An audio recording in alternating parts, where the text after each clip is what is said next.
చాలా అద్భుతంగా ఉంది. వదిలేస్తే మొత్తం తినేస్తాను, నా సరదా తీరేంత కొంచెం ఇంకొక తిని వదులుతాను. కానీ చాలా బాగుంది. కానీ ఎంత తిక్కుగా ఉంది మీ ఇక్కడ. So nice. సార్, ప్రధానంగా మనకి భారత్పై 25% సుంకాలు అనే వార్త ప్రధానంగా కనిపిస్తోంది. ఇక ఆ వార్త చూసుకున్నట్లయితే భారత్పై 25% సుంకాలు, జరిమానాలు, వీటికి అదనం రేపటి నుంచి అమల్లోకి ట్రంప్ ప్రకటన. మిత్రదేశం అంటూనే భారీ భారం, రష్యాతో వాణిజ్య సంబంధాలపై తీవ్ర ఆక్షేపణ, దేశ ప్రయోజనాలు కాపాడుకుంటామంటూ భారత ప్రభుత్వం అంటోంది. ఇక రెండు దేశాల మధ్య ద్వైపాక్షిక వాణిజ్య ఒప్పందంపై సంప్రదింపులు కొనసాగుతున్న వేళ అమెరికా అధ్యక్షుడు డొనాల్డ్ ట్రంప్ ఆశ్చర్యకరమైన రీతిలో భారత్పై భారీ సుంకాల భారం మోపారు. భారత్ తమకు మిత్రదేశం అంటూనే అక్కడి నుంచి వచ్చే అన్ని రకాల వస్తువులపై 25% పన్నులు విధించారు. దీనికి అదనంగా జరిమానాలు ఉంటాయని బుధవారం ప్రకటించారు. ఇవి ఆగస్టు 1 నుంచి ఈ నిర్ణయం అమల్లోకి రానుంది. సార్, మరి ఈ చర్యల్ని, ట్రంప్ చర్యల్ని మనం ఎలా చూడొచ్చు సార్? అంటే మీరు ఇందులో ట్రంప్ భారత్ పైన 25% ఈ టారిఫ్ విధించారు. ఆగస్టు 1 నుంచి రేపటి నుంచి అమలయ్యేది. దీనికి అదనంగా గతంలో విధించిన 10% బేసిక్ టారిఫ్ ఉంది. మరి అది అమలవుతుందో లేదో క్లారిటీ లేదు. ఇది కాక రష్యాతో ట్రేడ్ చేస్తే 100% అడిషనల్ సెకండరీ టారిఫ్స్ అంటారు. అంటే రష్యాతో వాణిజ్యం చేసిన దేశాలపైన 100% టారిఫ్ విధిస్తానంటున్నాడు. ఇప్పుడు ఈ మూడు కలిపితే 25 + 10 + 100 అంటే 135 అవుతుంది. లేదు అన్నీ కలిపి 25 ఉంటుందో క్లారిటీ లేదు. సో ఈ ఆంక్షలు విధించడానికి ట్రంప్ చెప్తున్న ఆర్గ్యుమెంట్ ఏంటంటే, ఒకటి, భారత్తో భారీగా వాణిజ్య లోటు ఉంది అని. అంటే వాణిజ్య లోటు అంటే ఒక దేశం ఎన్ని ఎగుమతులు చేస్తుంది, ఎన్ని దిగుమతులు చేస్తుంది అని. ఇప్పుడు India exports more to America than what it imports to America. అంటే అమెరికా నుంచి మనము ఎగుమతి చేసేది అమెరికాకి ఎక్కువ, అమెరికా నుంచి దిగుమతి చేసుకునేది తక్కువ. ఇప్పుడు ఉదాహరణకు భారత్ అమెరికాల మధ్య వాణిజ్యం $130 బిలియన్. $1 బిలియన్ అంటే $100 కోట్ల. 130 బిలియన్ అంటే $13,000 కోట్ల. సో ఈ 130 బిలియన్లో అమెరికాకు భారతదేశం ఎగుమతి చేసేదేమో $88 బిలియన్. కానీ మనము అమెరికా నుంచి దిగుమతి చేసుకునేదేమో $42 బిలియన్. అంటే నియర్లీ $46 బిలియన్ భారత్కు అనుకూలంగా డెఫిసిట్ ఉంది అమెరికా వైపు. సో అమెరికా అధ్యక్షుడు ట్రంప్ చెప్పేది ఏంటంటే, ఈ వాణిజ్య లోటును నేను పొడుచుకోదలుచుకున్నాను, అందువల్ల భారత్ పైన ఆంక్షలు విధిస్తున్నాను. ఈ వాణిజ్య లోటుకు కారణం భారతదేశము అనేక రకాల అబ్నాక్షియస్ అని వాడిన పదాలు ఏంటంటే, అబ్నాక్షియస్ అంటే దుర్మార్గమైన టారిఫ్స్ విధిస్తోంది, నాన్ మానిటరీ బ్యారియర్స్ విధిస్తోంది, రకరకాలుగా అమెరికా ఉత్పత్తుల్ని భారత్లోకి పోకుండా అడ్డుకుంటోంది. అందువల్ల నేను టారిఫ్లు విధిస్తున్నాను అన్నది ఆయన మొదటి వాదన. కానీ ఇది నిజమా అంటే, ట్రంప్ టారిఫ్లు విధించిన దేశాల జాబితా తీస్తే అసలు నెగ్లిజిబుల్ ట్రేడ్ ఉన్న కంట్రీస్పై కూడా టారిఫ్ విధించాడు. అసలు ఇప్పుడు ఆస్ట్రేలియాకి చెందిన ఒక ఐలాండ్లో అసలు మనుషులే ఉండరు, ఇంకో ఐలాండ్లో 2,000 మందే ఉంటారు, వాళ్ళపై కూడా టారిఫ్లు విధించారు. అసలు అమెరికా వైపే సర్ప్లస్ ఉన్న దేశాలపై కూడా విధించారు. అందువల్ల ట్రంప్ చెప్తున్నట్టు వాణిజ్య లోటే కారణమైతే, అసలు వాణిజ్యమే పెద్దగా చేయని దేశాలతో నాట్ ఈవెన్ $1 బిలియన్, అంటే ఇప్పుడు మనతో $130 బిలియన్ బైలేటరల్ ట్రేడ్ ఉంది. బైలేటరల్ ట్రేడ్ $1 బిలియన్ కూడా లేని దేశాలపైన విధించాడు. సో అందువల్ల ఇది రియల్గా వాణిజ్య లోటుకే కారణమా అనేది ఒక క్వశ్చన్. ఇక రెండవ కారణం చెప్తున్నది ఏంటి అంటే, భారతదేశం రష్యా నుంచి పెద్ద ఎత్తున రక్షణ దిగుమతుల్ని, చమురు దిగుమతులు చేసుకుంటోంది. దీనివల్ల రష్యాకు డబ్బులు వస్తున్నాయి, ఆ డబ్బులతో రష్యా ఉక్రెయిన్పై యుద్ధం చేస్తుంది అన్నది ట్రంప్ రెండవ వాదన. సో ఈ వాదన రష్యా నుంచి రష్యాతో ట్రేడ్ చేసుకోకుండా నిరోధించటానికి మేము ఈ సుంకాలు విధిస్తున్నాం అంటున్నాడు. ఇది ఎంత దుర్మార్గమైన వాదన అంటే మీకు ఆశ్చర్యం వేస్తుంది. నిజమే, రష్యా నుంచి డిఫెన్స్ ఇంపోర్ట్ మనకు కొత్త కాదు. ఇవాళ ఒకప్పుడు భారతదేశం మొత్తం రక్షణ దిగుమతుల్లో, డిఫెన్స్ ఇంపోర్ట్స్లో 75% రష్యా నుంచి ఉండేది. ఈ మధ్య కాలంలో అమెరికా ఒత్తిడి మేరకు మనం తగ్గించుకుంటూ వచ్చి as of today Indian total defence ఇంపోర్ట్స్లో 36% రష్యా నుంచి వస్తున్నాయి. మన రష్యాతో డిఫెన్స్ కోఆపరేషన్ చాలా ఏళ్ళుగా. మీకు ఎందుకు మరి రష్యాతో డిఫెన్స్ కోఆపరేషన్ ఉంది? ఇప్పుడు అమెరికా వాడు మనకు F-35 యుద్ధ విమానాలు అమ్ముతానన్నాడు, కానీ పాకిస్తాన్కు F-16 యుద్ధ విమానాలు అమ్ముతున్నాడు. బైడెన్ $450 మిలియన్ ప్యాకేజ్ ఇచ్చాడు, ట్రంప్ $393 మిలియన్ ప్యాకేజ్ ఇచ్చాడు, కానీ రష్యా అలా చేయలేదే. ఇప్పుడు రష్యా మనకి S-400 మిసైల్ డిఫెన్స్ ఇచ్చింది, రష్యా మనకు సుకోయ్ యుద్ధ విమానాలు ఇచ్చింది, పాకిస్తాన్కి ఇవ్వలేదే. మరి ఈ తేడా ఉన్నప్పుడు మనం రష్యా దగ్గర కొనకుండా అమెరికా దగ్గర ఎందుకు కొంటాం? సో అమెరికాకు అర్థం కావాల్సింది మన శత్రు దేశమైన పాకిస్తాన్ పీకల దాకా మిలిటరీ సపోర్ట్ చేస్తూ మనం మాత్రం రష్యా నుంచి ఎందుకు కొంటున్నామని అడుగుతున్నారు. ఇక ఆయిల్ ఇంపోర్ట్స్ గురించి చెప్తున్నాడు. సో ఆయిల్ ఇంపోర్ట్స్ రష్యా నుంచి మనమే చేసుకుంటున్నామా? చైనా కూడా చేసుకుంటుంది. అందుకే ట్రంప్ బెదిరించినప్పుడల్లా ఇండియా, చైనా, బ్రెజిల్ చెప్తున్నాడు. విచిత్రం ఏంటంటే రష్యా నుంచి ఇప్పటికీ ఆయిల్ దిగుమతి చేసుకుంటున్న దేశాలలో ఇండియా, చైనా తర్వాత స్థానం తుర్కీది. ఆ తుర్కీ గురించి మాత్రం ఒక్క మాట మాట్లాడతలేడు ట్రంప్. ఎంత హిపోక్రసీ చూడండి. 4th country Brazil. ఎందుకు తుర్కీ గురించి మాట్లాడతలేడు? తుర్కీయే అమెరికా నాయకత్వంలోని North Atlantic Treaty nation, NATO అనే మిలిటరీ అలయన్స్లో భాగం.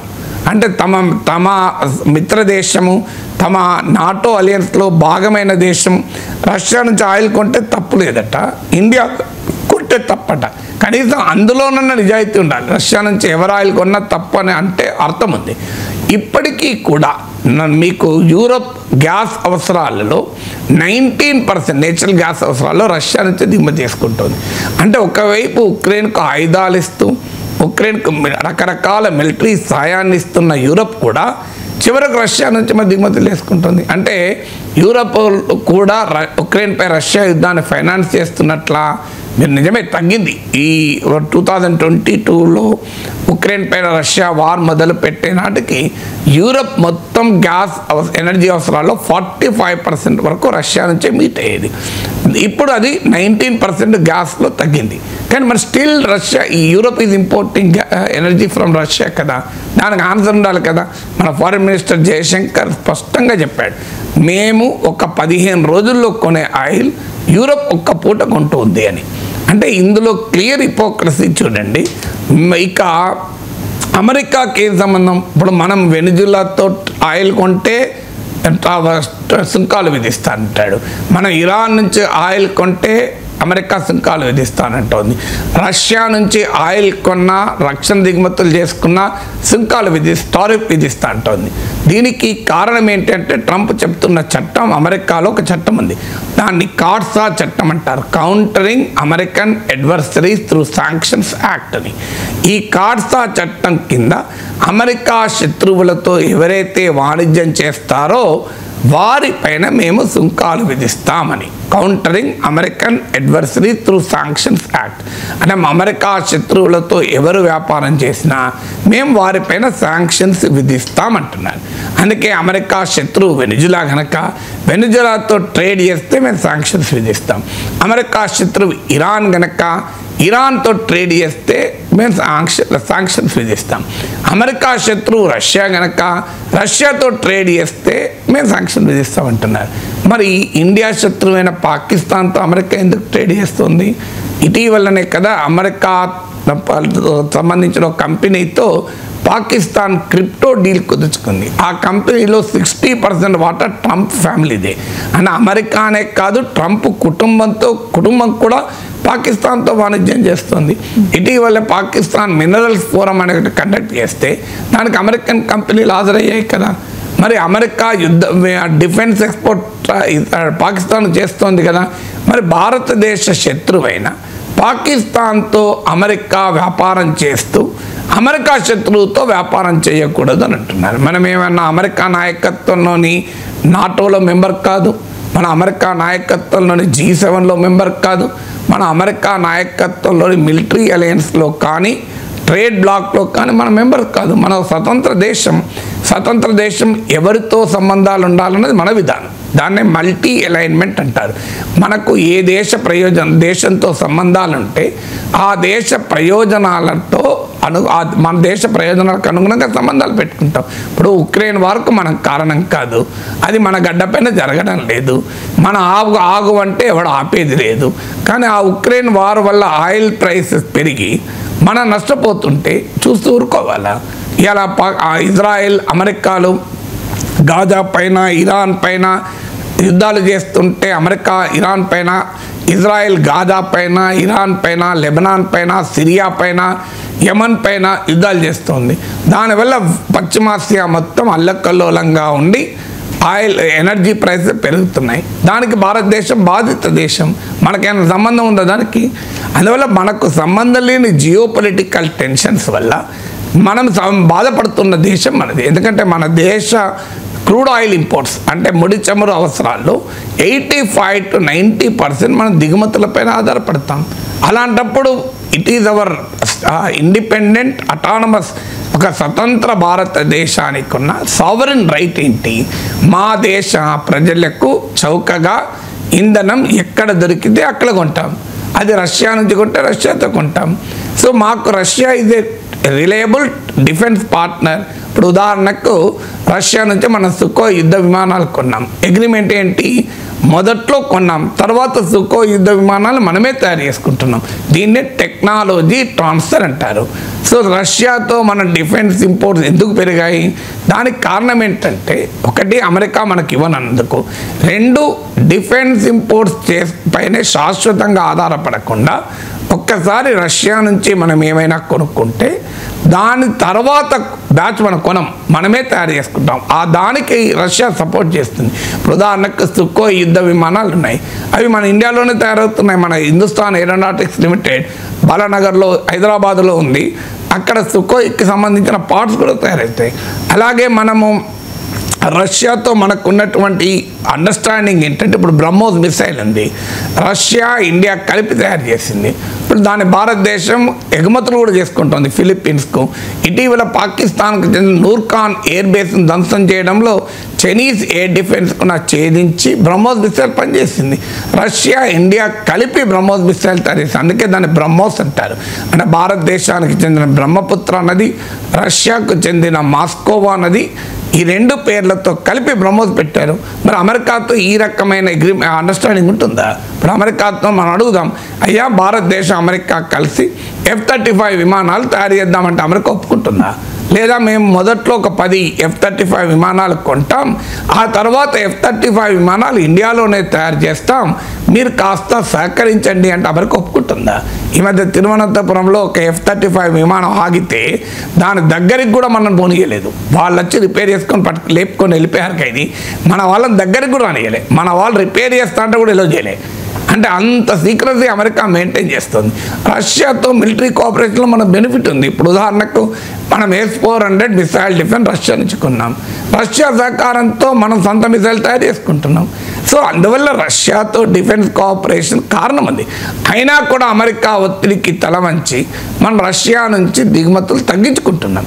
అయినా కూడా ఇంకా మీరు రష్యా పైన ఎందుకు ఆధారపడతారంటే, మరి అమెరికా మీద ఆధారపడగలమా? ఎందుకంటే అమెరికా ఐ లవ్ పాకిస్తాన్ అంటూ అసీం మునీర్కు పెద్దపీట వేస్తుంటే మనం అమెరికా పైన ఆధారపడగలమా?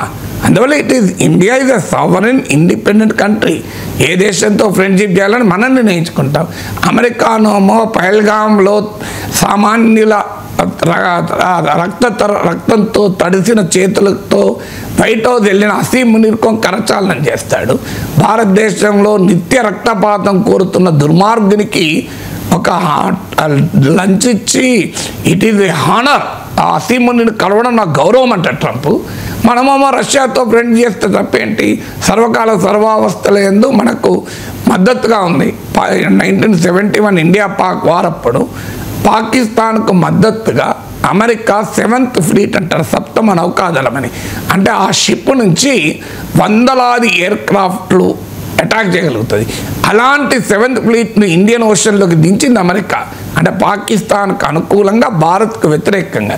అప్పటి సోవియట్ యూనియన్ హెచ్చరించింది, మీరు కనుక ఇండియాను టార్గెట్ చేస్తే మేము రంగంలో దిగుదామని.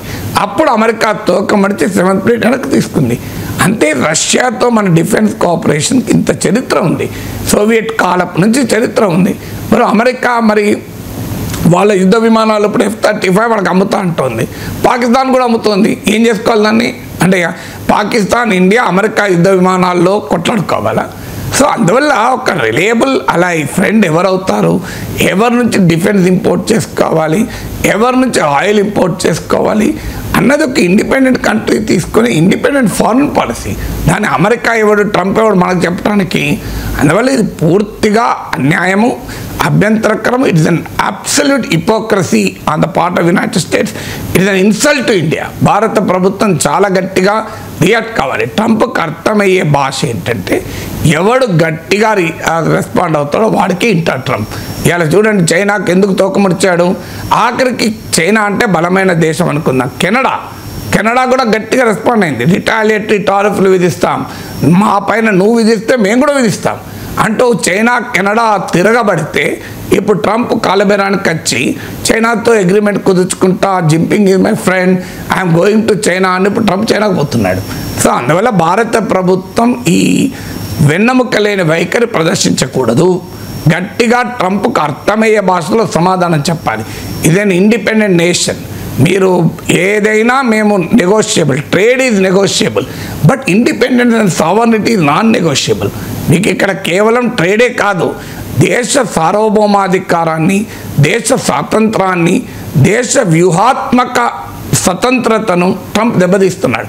So strategic autonomy, foreign policy, sovereignty అనేది నాన్ నెగోషియబుల్.